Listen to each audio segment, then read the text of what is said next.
Hey everybody, we're going to go ahead and get started, so please have a seat. If you're talking to the side over there, just hold it down so everyone can hear Dave, please, when he presents.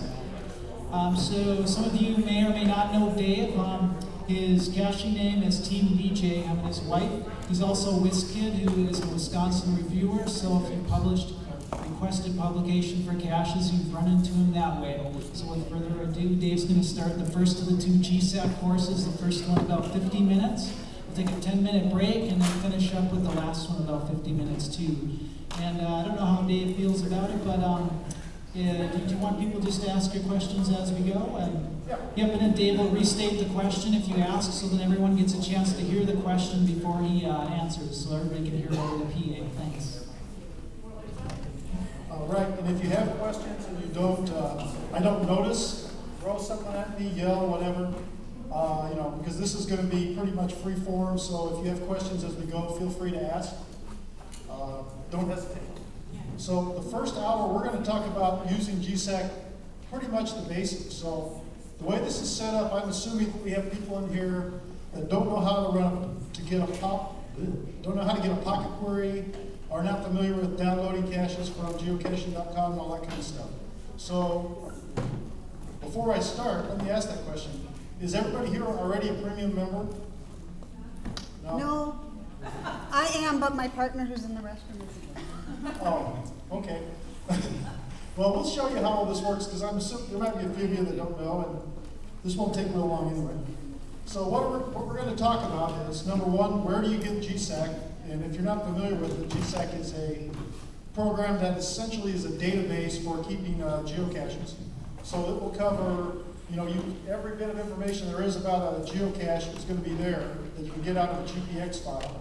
And also, anything you want to add to it, you can type in yourself and make changes. We'll do all that in this hour.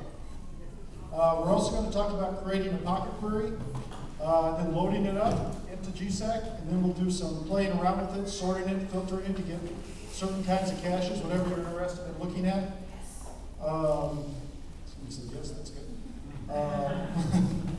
We'll also look at one of the new features that's just been added, which is to the microphone. Updating your database. You don't necessarily have to reload a pocket query. You can now update it just right within the program. We're going to look at what you can do with the split screen, and you'll see that it's pretty obvious once we get going. We're going to look at loading your query into the GPS, and finally, if we have time, we'll look at using this to mass log caches. I know some people will be irritated at me for showing you this, because there's some particular individuals that get offended when they get just a one-word log on their caches. I don't know who those people would be, but regardless, if you're one of those people, I don't want to mention any names, that goes out and finds 150 or 200 caches in a day, and then a year from now they call me and go, Dave, I've got 5,000 finds I haven't logged on to geocaching.com. What do I do? This will be the way you get through that. All right, so anyway, we talked about what it is. You're going to use this to keep your cache information. Look for loading your GPS. And when you talk about loading your GPS, a lot of times you get a file from geocaching.com. It'll have whatever you specify, but it might have 10 times more than you want in your GPS. Or maybe your GPS can't hold all those particular caches. This will show you how to trim those down. You can do various stats and calculations, and you can also do lots of stuff with this with macros. We're not going to get into that in this hour, but next hour we'll talk about going out and getting macros, which allow you to add to the functionality.